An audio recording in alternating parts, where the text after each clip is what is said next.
Deep beneath the rugged mountains and sun-scorched deserts of Pakistan, a hidden treasure has been waiting. For many years we knew something was there, but we never knew just how much. Today the world is waking up to a new reality. Pakistan is sitting on a massive mineral fortune. Recent discoveries have uncovered huge reserves of gold, copper, especially in the Chagai district of Balochistan. Places like Reko Diq, whispered in the boardrooms of international mining giants. This is not just a small find.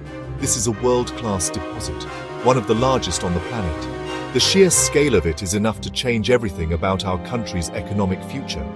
The excitement is not just about gold and copper. There is more. Geologists are finding signs of rare earth minerals.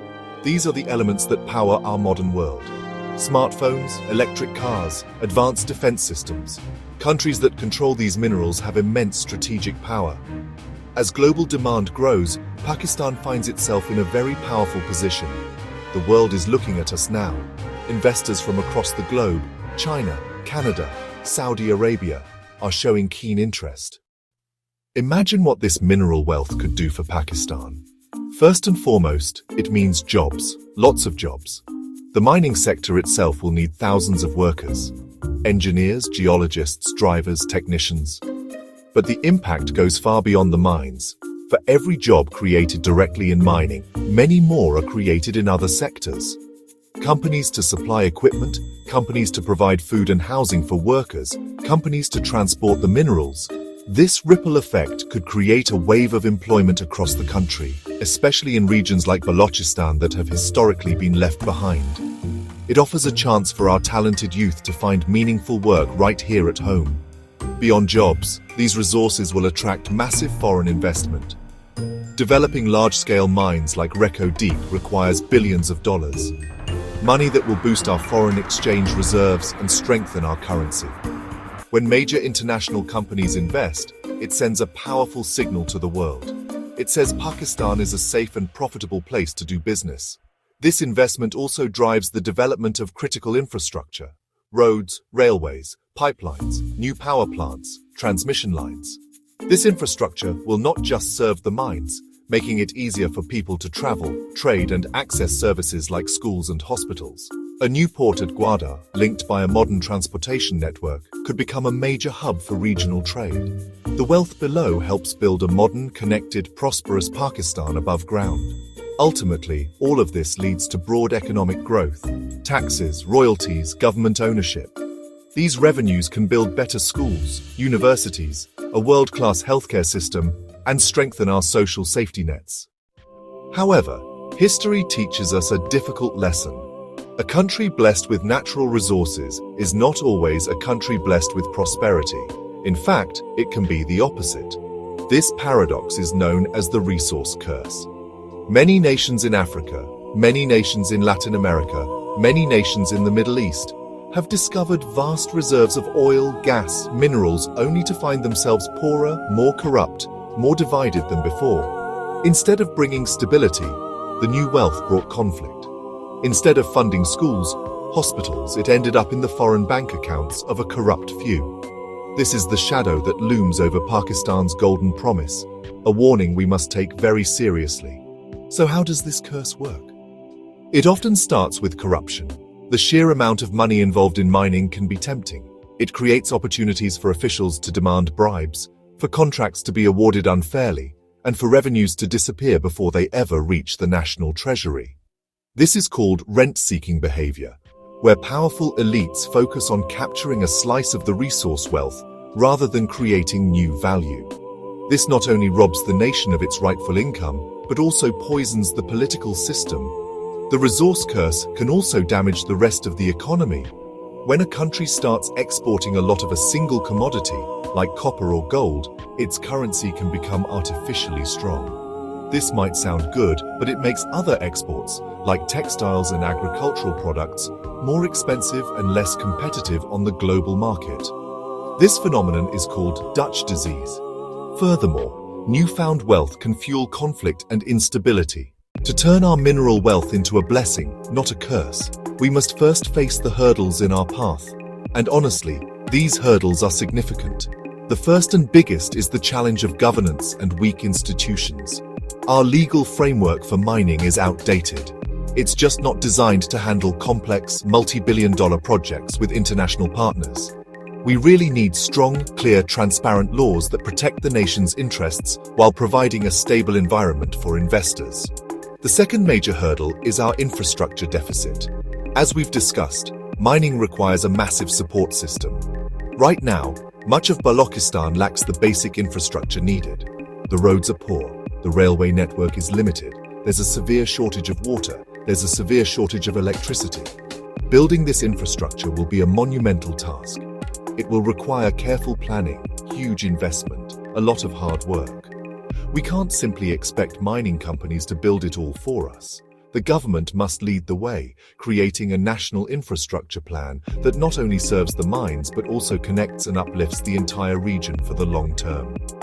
A third critical challenge is security. The province of Balochistan has faced a long-running insurgency and security threats for decades. Large-scale mining projects with their valuable assets and foreign workers can become prime targets for militant groups. Ensuring the safety of these operations and the people who work there will be a top priority. But this is not just a job for the military or police. True security comes from winning the hearts and minds of the local population. When local communities feel they are partners in progress and are benefiting directly from the projects, they become the first line of defense against those who would seek to disrupt them. Finally, we face the challenge of environmental protection and community engagement.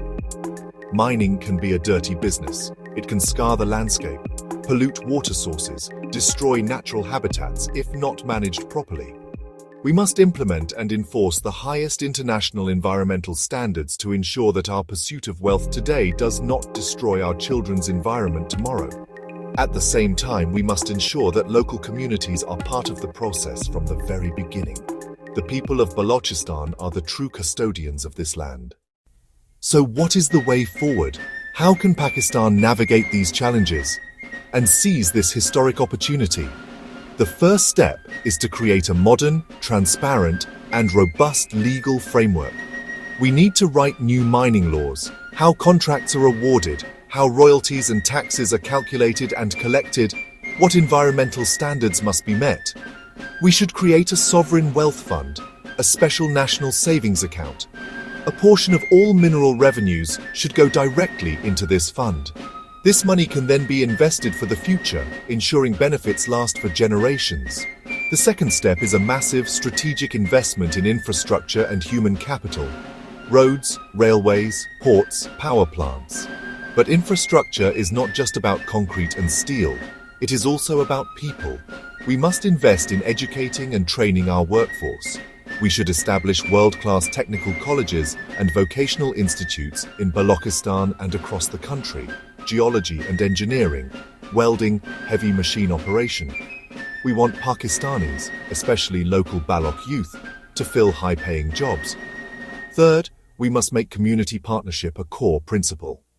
The old model of extracting and leaving the local population with nothing but dust and pollution is over. The new model must be built on partnership. Local communities should be given a stake in the projects, perhaps through a share of the royalties, direct ownership.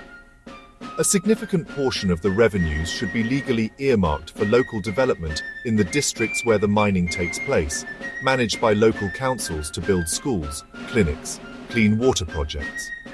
When people see tangible benefits in their daily lives, they become stakeholders in success. Fourth, we must commit to the highest environmental standards. There can be no compromise on this. We must require companies to conduct thorough environmental impact assessments before any work begins.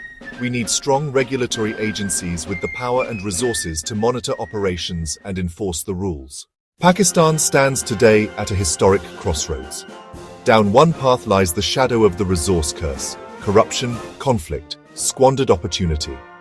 We have seen this story play out in other countries, and it is a tragedy we must avoid at all costs.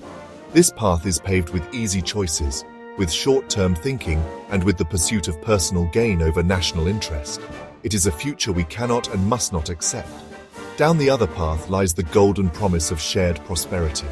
This is the harder path. It requires courage, wisdom, and discipline, It demands that we build strong, transparent institutions that serve the people, not the powerful.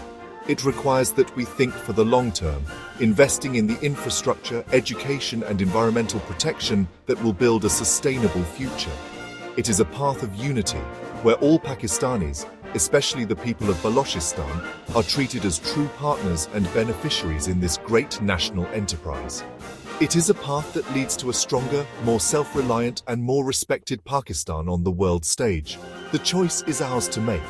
The discovery of these minerals is not a guarantee of success. It is an opportunity, a powerful tool that has been placed in our hands. What we build with this tool will depend entirely on us. It will depend on the quality of our leadership, the strength of our national character, and our ability to work together for a common goal. This is not a task for the government alone. It is a national mission that requires the participation of every citizen, from civil society and the media to business leaders and local communities. We must all be vigilant guardians of this national wealth.